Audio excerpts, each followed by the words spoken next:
देश की वित्त मंत्री निर्मला सीतारमण ने दिया बड़ा बयान। कहा, सत्ता में आने के बाद इलेक्टोरल बॉन्ड फिर से लाएंगे। कांग्रेस ने लगाया आरोप। देश के वित्त मंत्री ने हाल ही में हुए एक इंटरव्यू में कहा कि अगर भारतीय जनता पार्टी फिर से सत्ता में आती है तो इलेक्टोरल बॉन्ड की नीति को वापस लाया जाएगा। अब अनुमान ये लगाया जा रहा है कि राजनीतिक पार्टियों में इस विषय को लेकर एक बार फिर विवाद देखने को मिल सकता है। वहीं भाजपा का कहना है कि इस विषय को लेकर देश में बड़े स्तर पर सुझाव लिए जाएंगे। जैसे भारतीय जनता पार्टी की ओर से इलेक्टोरल बॉन्ड स्कीम को लेकर बयान आया है, तब से विरोधी पार्टियां इसका विरोध करने सामने आ रही हैं। कांग्रेस पार्टी के नेता जयराम रमेश ने कहा कि वे इस बार देश को कितना लूटेंगे। आपकी जानकारी के लिए बता दें कि सुप्रीम कोर्ट ने भी राजनीतिक फंडिंग के लिए इलेक्टोरल बॉन्ड स्कीम को रोक दिया था। सुप्रीम कोर्ट के अनुसार ये स्कीम और संवैधानिक करार दी गई थी। सुप्रीम कोर्ट की ओर से साफ कहा गया था कि बॉन्ड की गोपनीयता सूचना के अधिकार का उल्लंघन करती है। विपक्षी पार्टियों ने अपने अपने विरोध को जनता के सामने रखना शुरू कर दिया है। कांग्रेस पार्टी के वरिष्ठ नेता जयराम रमेश ने अपने एक्स अकाउंट पर लिखा कि हम जानते हैं कि भाजपा पर पीएम ने घोटाले से 4 लाख करोड़ की लूट को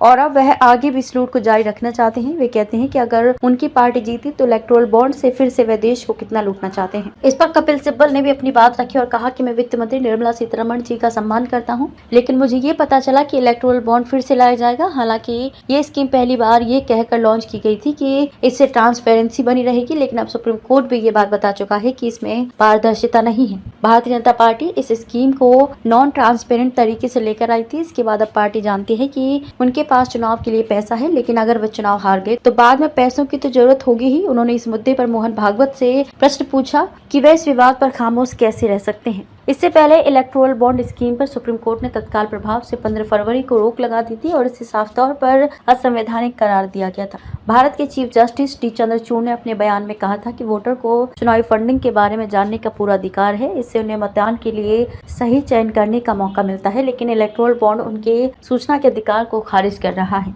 सुप्रीम कोर्ट की ओर से कहा गया है कि राजनीतिक पार्टियों को किसी एक व्यक्ति की ओर से इतना चंदा नहीं मिलता जितना किसी कंपनी की ओर से फंडिंग के तौर पर दिया जाता है। ये फंडिंग पूरी तरह से व्यापार होता है। 2018 से लेकर अब तक सबसे ज्यादा चंदा भारतीय जनता पार्टी को इलेक्टोरल बॉन्ड के जरिए दिया गया है। इन बॉन्ड में 6 सालों में भाजपा को 6,337 करोड़ की चुनावी फंडिंग हुई है। वहीं कांग्रेस को 1,108 करोड़ रुपए का चुनावी चंदा मिला। सुप्रीम कोर्ट ने इस स्कीम का संवैधानिक क्यों करार दिया? इसके कुछ मुख्य कारण। इस तरह से इलेक्टोरल बॉन्ड स्कीम की वजह से लोगों की सूचना का अधिकार का उल्लंघन होता है। कंपनी की ओर से की गई फंडिंग अपने निजी काम को आसानी से करवाने के लिए एक तरह का कंट्रीब्यूशन हो सकता है। राजनीतिक चंदे की गोपनीयता की वजह से ब्लैक मनी को बटोर पाना और भी आसान है।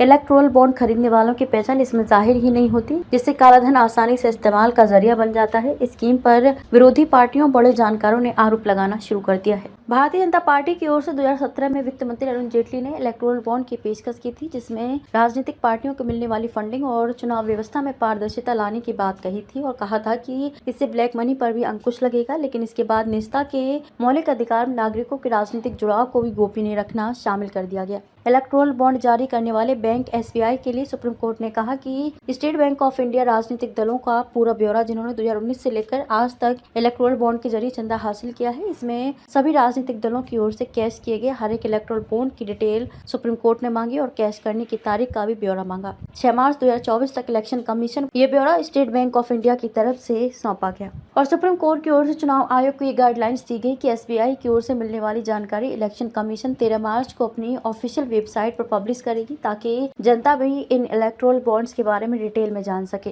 लेकिन अब चुनाव के माहौल में Bharatiya Janata party electoral bond जैसी स्कीम को वापस लाने की बात कर रही है, जिस पर विरोधी पार्टियों के वरिष्ठ नेताओं का कहना है कि अब ये पार्टी देश को और कितना लूटना चाहती है। बहरहाल सुप्रीम कोर्ट की ओर से इलेक्टोरल बॉन्ड्स को तत्काल प्रभाव से बंद करवा दिया गया है। देखना ये होगा कि अगर भारतीय जनता पार्टी वापस सत्ता में आती है तो क्या देश में इलेक्टोरल बॉन्ड की स्कीम दोबारा लागू हो सकेगी? इलेक्टोरल बॉन्ड्स को लेकर आपकी क्या राय, हमें कमेंट सेक्शन में जरूर बताना। इसी तरह से देश और दुनिया की तमाम बड़ी खबरों के लिए हमारे YouTube channel changing future news को सब्सक्राइब करें और वीडियो पसंद आया हो तो इसे लाइक और शेयर करें। धन्यवाद।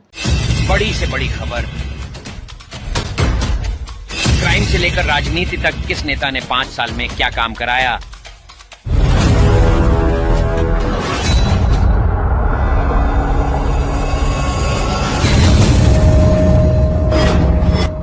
मिलेगी सबसे पहले हर खबर चेंजिंग फ्यूचर न्यूज पर, जो बदलेगा आपका